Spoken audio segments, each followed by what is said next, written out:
بسم الله الرحمن الرحيم. صباح الخير أو مساء الخير فين ما كنتم في الكون. أنا بحبه قوي قوي ومش عارفة أتخلص من الحب ده، ومش عارفة أخرجه برا حياتي. هو أصلا مش في حياتي، هو ولا بيسأل عليا ولا بيهتم بيا، ومع ذلك مش عارفة أخرجه من دماغي، مش عارفة أخرجه من مشاعري. بعذره في كل حاجة، يعني ببعت له ما بيردش، هقول معلش يمكن ما شافهاش.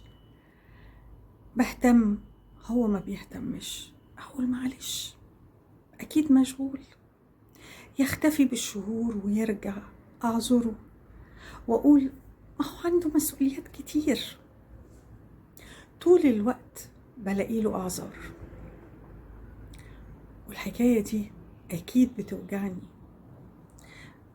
بس بقول ما هو انا بحبه ومش مش عارفة مش عارفة اطلعه من جوايا. والحكاية دي بتحسسني ان انا مكسورة ومقهورة، متعلقة بيه قوي، مش عارفة اعمل ايه ومش عارفة اخرتها ايه. تمام، الحالة دي يعني حالة اعتقد انها موجودة عند ناس كتير وعند الستات طبعا اكتر من الرجالة، لانه الستات بطبيعتها عاطفية. فانا هتكلم على اساس انه لست لبنت. تمام، اولا مبدئيا كده ما ينفعش خالص حالة زي دي نسخر منها او نقول لها انت ضعيفة او انت غبية، ما بتفكريش. ما ينفعش كل الحاجات دي خالص، لانه الكلام ده مش حقيقي اصلا. هي فعلا بتكون helpless، مش قادرة. ده حقيقة ومش دلع. تمام، جزئية ان هي بتحس ان هي مقهورة، فده حقيقي تماما، لانه النوع ده من الحالات بنسميه التعلق القهري. ففي قهر، هي حاسه بقهر اذا مش قادره تتصرف في هذا الموضوع، فده حاله موجوده. طيب خلونا نرجع لورا شويه كده. انا دايما بقول لكم السلوك مرتبط بالمشاعر، والمشاعر مرتبطه بالافكار. طيب في هذه الحاله هي واضح ان هي افكارها او عقلها عارف كويس قوي ان العلاقة دي مؤذية بالنسبة لها، متعبة مرهقة، ولكن مشاعرها مش عارفة تتصرف فيها. اذا في خلل في السايكل دي بتاعة السلوك، جاي من المشاعر والمشاعر جاية من الافكار. في خلل هنا، الافكار ماشية في حتة والمشاعر ماشية في حتة. طيب احنا عايزين نعدل السايكل دي، نرجعها زي ما كانت. فزي ما قلنا عشان نغير سلوكنا هنغير أفكارنا. طب نغير أفكارنا ازاي؟ ما هي عارفة إنها هي مؤذية. في فكرة خفية كده عندنا كلنا، متربيين عليها، بس احنا عقلنا الواعي مش مصدقها قوي، بس هي موجودة في عقلنا الباطن جدا. اللي هي ايه؟ اللي هي انت لما بتدي حد اهتمام، لما بتدي حد حب، الطبيعي ان هو يبادلك هذه المشاعر. الفكرة دي احنا متربيين عليها على فكرة. عاملي الناس كويس تعاملك كويس، حبي الناس تحبك، اهتمي بالناس تهتمي بيكي. دي جوانا قوي، بس هي فكرة مش حقيقية ومش واقعية. احنا في عقلنا الواعي بقينا عارفين انها مش واقعية. فأول حاجة لازم نقول لنفسنا كل شوية إنها فكرة مش واقعية، إنها فكرة مش حقيقية. مش كل اللي بنهتم بيهم بيهتموا بينا، مش كل اللي بنحبهم بيحبونا. لا، ده في ناس كمان للأسف بيستغلوا ده وبيأذونا بسبب مشاعرنا تجاههم للأسف. فإحنا لازم نشيل الفكرة دي من جوانا، نشيلها تماما بتكرارها على نفسنا، إنه لا، الفكرة دي مش حقيقية. تمام، دي أول خطوة. تاني خطوة بناء على الخطوة الأولانية، هذا الشخص ما بيحبكيش، انت لازم تعترفي بده، لازم تقولي لنفسك ده.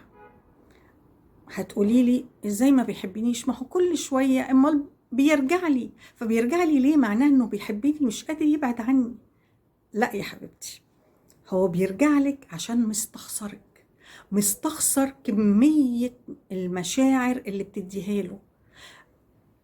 يعني انت بتحبيه بأسلوب وبطريقة وبكمية هو مستمتع بيها. انت بتهتمي بيه بشكل هو يمكن ما جربوش قبل كده، ولذلك انت متعذبة. فهو مستخسر انه يضيع المشاعر دي من ايديه. هو كل شوية بيرجع علشان يطمن ان انت لسه زي ما انت، ان انت لسه عايزاه، ان انت لسه بتحبيه، عشان هو بيستمتع بده. طب هتقولي لي طب بدم بيستمتع بده، يعني ليه بيعمل فيا كده؟ لانه مش عايز يدفع الثمن. اصل كل حاجه لها ثمن، حتى المشاعر. الثمن طبعا مش مادي، بس الثمن اهتمام مبادل. هو مش عايز يهتم. الثمن احساس بالمسؤوليه تجاهك، هو مش عايز يحس بالمسؤوليه، هو عايز ياخد بس. فهو عشان كده بيرجع لك، مش عشان بيحبك. فانت لازم تعترفي بوضوح لنفسك انه لا، هو مش بيحبك. فكرة الظروف، معلش أنا أسفة، اللي بيحب بجد واللي عايز حاجة بجد بيحاول يطوع الظروف بشكل إنه تخليه يبقى مع الشخص اللي بيحبه.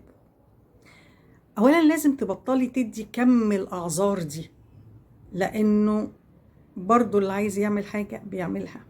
يعني الاهتمام وبالذات لواحدة بتحب قوي بالشكل ده مش هيكلفه كتير. واتساب، تليفون، خروجه، مش هيكلف كتير. فبلاش تحطي كمية الأعذار دي، لأن انت لما بتعملي كده انت بتتوجعي.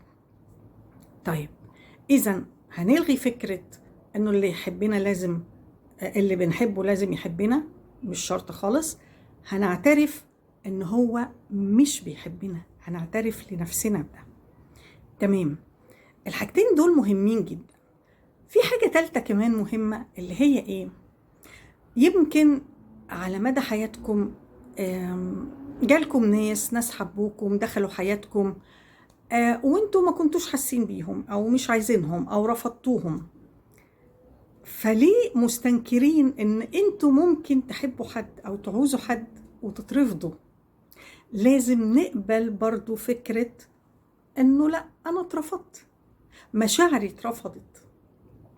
ويمكن الموضوع الرفض ده نتكلم عليه في فيديو تاني، بس دول 3 نقاط مهمين جدا لازم نواجه نفسنا بيهم بوضوح تام علشان نقدر نتخطى الشعور بالقهر، التعلق القهري ده، نحاول نتخطاه.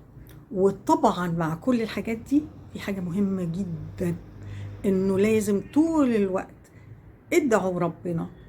قولوا مثلا اللهم انزع حبه من قلبي، اللهم يسر لي الخير. ادعوا ربنا، لانه ربنا سبحانه وتعالى هو اللي بيعينكم على تخطي اي مشاكل.